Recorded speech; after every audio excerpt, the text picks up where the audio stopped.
We're talking to Attorney Jack Golan of Pumpkin, Shamir, and Golan Law Offices, and for questions and a lot of your immigration concerns. For a fiancé visa, yes? Today's petition fee is $535. It is going to drop by $15 to $520. Mm-hmm. So basically everything remains the same except for the naturalization applications, Attorney Golan. And would you say the same fees will be charged for those applying for business visas and, you know, like student visas, so on and so forth? Look, those are fees that are paid to the American consul, and they are not included in the fee list of the Immigration Service. Wow. So for our listeners, well, time to save. But think about naturalization, because that's something that's very important if you'd like to really live in the United States and stay here for the rest of your life with your family. Now, Attorney Golan, there's some concern from some people. Is there a difference between naturalized U.S. citizens and those that are derived, you know, like because the citizenship came from their parents or already U.S. citizen? Is there a difference when you get, they say, no, it's always different, the original, you know, thing, the certificate that you are derived citizenship compared to the naturalized? The certificate is different in one word, okay? But the rights and the eligibilities are the same. Okay. One certificate says certificate of naturalization, and one says certificate of citizenship. But you have exactly the same status and exactly the same privileges and exactly the same rights. The same rights. And talking about documentation, Attorney Golan, a question arises with regards to the real ID. Apparently, in some states, they're now enforcing the real ID. I remember many years ago, you've always discussed real ID when it came up, but it's just some states now that they're trying to enforce it.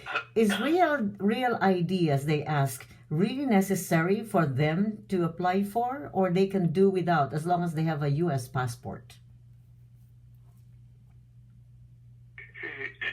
Look, if you are an American citizen, why should you not get a real ID? Because of the money. Because of the money. Because of what? The money involved again. I mean, they would have applied and they say, anyway, you know, if they have a passport, they can do without the real ID. No, what is the most importance?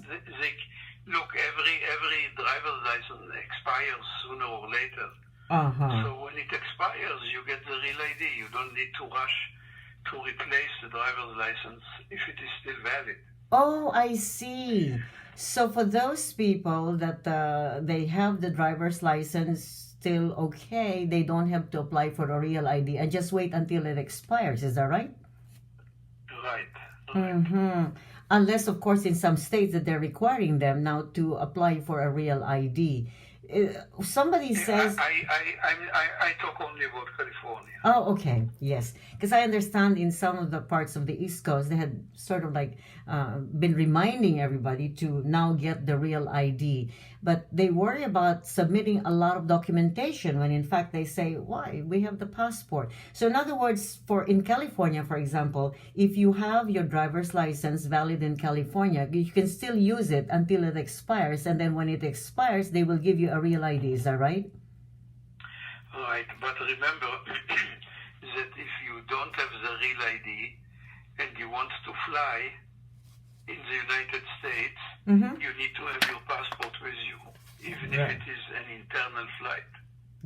I see. Because they will not let you on a plane unless you have the real ID or a U.S. passport. So U.S. passport is truly very, very important, Attorney Golan. And also, I think the fees for application for renewal or to apply for a U.S. passport is also now getting higher. Now, what about when you talked about a long time ago about, is there such a thing as a passport ID?